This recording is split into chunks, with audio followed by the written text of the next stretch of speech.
Okay. Another time. I don't know if it's prophetic though, because I don't think my aunt, Juanita is her name. That was her name. Had when she died, I was really upset. I was in Philadelphia, and she lived in Maumee, Ohio. It's like, it was a 10-hour trip back, and I had a lot of time to, before I was to actually go to home, my home, and I was calm by then, and I was upset, and I did speak at my dad's funeral. I did the day of the walk through the Valley of Shadow of Death thing, and talked about my dad a little bit, and it wasn't easy, but I did.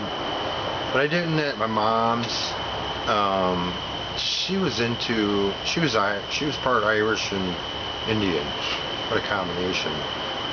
But she liked the Celtic music, and everybody was complaining about the music. Well, I said my mom liked the music. She's like, I didn't know that. I'm like, well, she did. She also liked Led Zeppelin's song "Stairway to Heaven."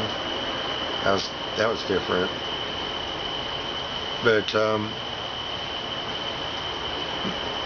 I didn't have as much feelings when she died, because I don't think she didn't go to heaven and right away. This is all leading up to something that I have to tell you in the series. This is really getting personal.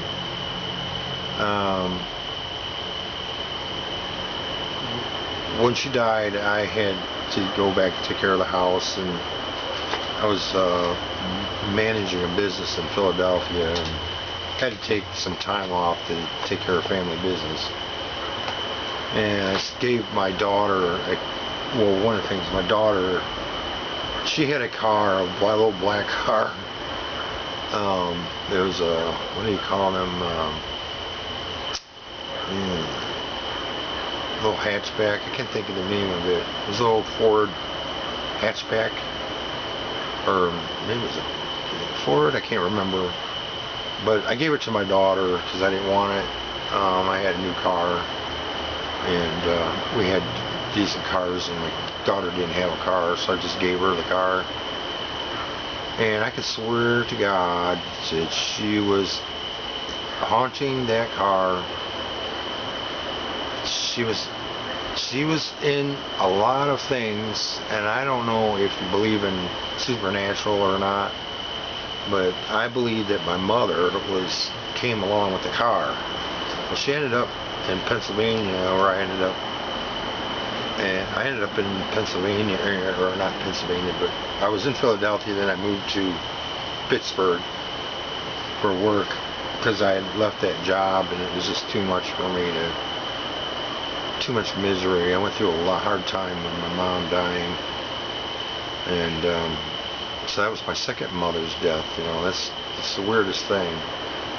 People don't, yeah, I had two moms die. But I'm glad I didn't die before she did.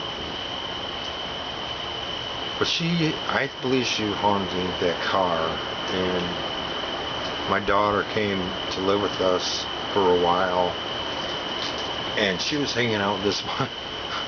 She was hanging out with this one blonde girl who I believe was a drug addict, and got her hooked on heroin. And every time that girl would get in the car, the car would go haywire. It wouldn't run.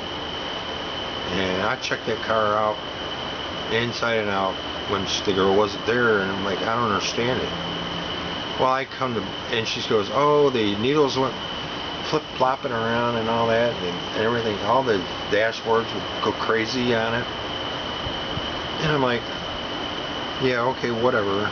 And we come to the conclusion we believe that my mom was haunting that car, and there were certain things that were happening that we brought back from Ohio that we believe that my mom was signaling to us. But there was one other time. It was really weird. It's Christmas time, after my mom had died. Yeah, it was after my mom died. I'm thinking here. 2004? The Christmas? 2004, 2005? I think that's the year. And I came home to my wife in Philadelphia. I'm kind of going backtracking. Yeah, I better shut this off. I'll tell you about that.